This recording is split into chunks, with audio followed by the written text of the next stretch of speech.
After years of rumors and speculation on how Capcom would make the number 9 fit into the subtitle of the next mainline Resident Evil game, we now have our answer. Thanks to the Summer Game Fest 2025 showcase, we have our first look at the future of Capcom's Megaton series.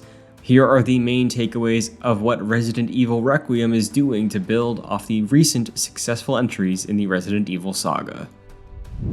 Resident Evil fans have eagerly been waiting to see what Capcom would do for the series following 2021's Resident Evil Village, which concluded the Ethan Winters soft reboot storyline, and 2023's remake of Resident Evil 4. While some fans still want to see titles like Resident Evil 0, Code Veronica, and even the original game in the series be given the RE234 remake treatment, longtime fans have felt that we are overdue on seeing the next step forward for the beloved franchise. After a long wait full of rumors of an open-world sequel or numerous restarts and revamps behind the scenes, SGF 2025 finally gave us our first look at the next game in the mainline series, Resident Evil Requiem, or RE9. Closing the show, after a few false teases throughout, Capcom gave RE fans a glimpse of where the series is headed next. Releasing on Friday, February 27th, 2026, Capcom is looking to usher in a new era of the franchise, similar to how they did so with Resident Evil 7 Biohazard back in 2017.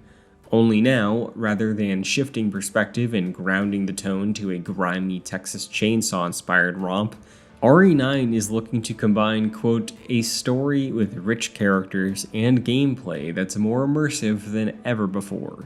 In fleshing out this statement, their official site goes on to say, quote, a new era of survival horror begins in 2026. Their official site claims that this will be achieved thanks to, quote, technological advancements combined with the development team's depth of experience. A new era of survival horror begins in 2026, end quote. Taking these statements in mind and looking back to rumors of the series dabbling with open-world environments this time around, after the success Capcom found in using RE Engine to craft a dynamic open-world sandbox in 2024's Dragon's Dogma 2, players may truly be in for what Capcom is claiming to be a new level of immersion and a new age for the series. Spoiler warning for the end of Resident Evil 3. Looking at the trailer directly, it's clear the game is bringing players back to Raccoon City. The crater left behind by the nuclear strike on Raccoon City at the end of the events told in Resident Evil 2 and Resident Evil 3 is a clear indication of this, alongside showcasing the ruins of the famous Raccoon City Police Department. But speaking of law enforcement, the trailer opens in an office of the FBI, seeing a superior officer, Nathan Dempsey, assigning star of the trailer, Grace Ashcroft, a good technical analyst, to survey a crime scene at the Remwood Hotel. Previous Resident Evil games have shown government organizations looking into ongoings in the RE universe from natural to supernatural, but aside from the RPD, the most grounded government agency to make an appearance in a starring role was the CIA, thanks to Helena in Resident Evil 6. But Grace has an interesting role to play in connection to the audience as well as this assignment. In-universe, the location she's tasked with investigating is the latest location in a string of dead bodies popping up mysteriously, but it also happens to be where her mother, Alyssa, was murdered. For the audience, Alyssa Ashcroft, her mother, was one of the playable characters in the multiplayer title Resident Evil Outbreak. A reporter for the Raccoon Press, her role in Outbreak has seemingly little to do with what's going on here, but for longtime fans, it's a fun connection to call back to a title beloved by many. So Grace is tasked with investigating this incident, having flashes to footage of her mother on an investigation.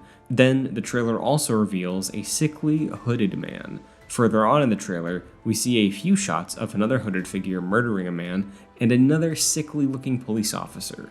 While some may just assume these are victims of some new form of virus for the Resident Evil series, or even a mutated strain of the T-virus from the fallout of Raccoon City, it is very likely that the intelligence on display here is building off a storyline teased at the end of Resident Evil Village. Spoiler warning for Resident Evil Village, we are talking about the end of the game. When the final act of Resident Evil Village pops off, players take control of Chris Redfield as he tears through the village in search of the Megamycete and Mother Miranda.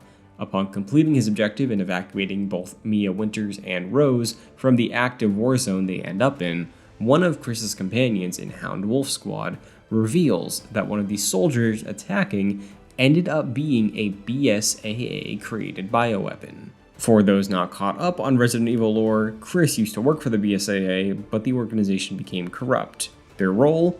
Fighting and eliminating bioweapons. But back to the trailer for Requiem. With a similar sickly complexion and clear ability to follow orders, RE9 may just involve these soldiers or a version of these experiments from the now corrupt BSAA lurking in the ruins of Raccoon City. For now, that is just a theory, but this was a clear cliffhanger teasing future storylines in the final moments of Resident Evil Village that would be perfect to work its way into this direct follow-up. But if Grace will be dealing with bioweapons that can take orders from a commander, she'll probably need some help. As Chris Redfield was heavily tied to the story of Ethan Winters, it may be a good time to reintroduce another longtime series staple to assist Grace here. While fans have long requested to see someone like Claire Redfield take center stage again, seeing as we are returning to Raccoon City, it seems likely that the Resident Evil veteran being teed up to play a role in this next entry will be none other than Leon S. Kennedy.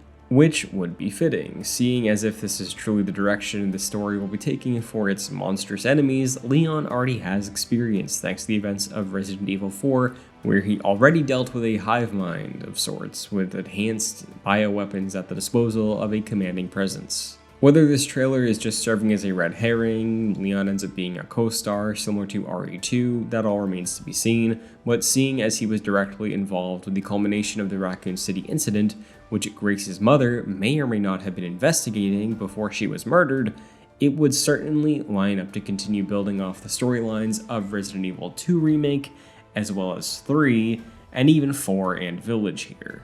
If Capcom is truly looking to usher this series into a new era with its immersion, but also with its characters and storytelling, it would make a lot of sense to take the best of both worlds of remakes and first-person Winters era Resident Evil titles for this next entry.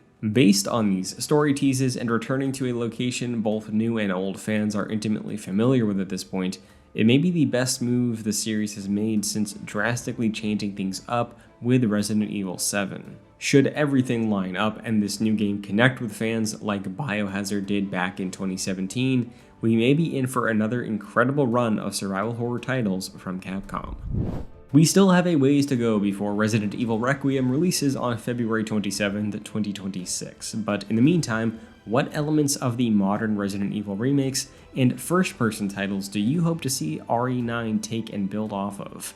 Are you excited about the rumored open world? Be sure to let us know what you think, and as always, you can stay tuned to Game Rant for more on Resident Evil Requiem and the world of gaming.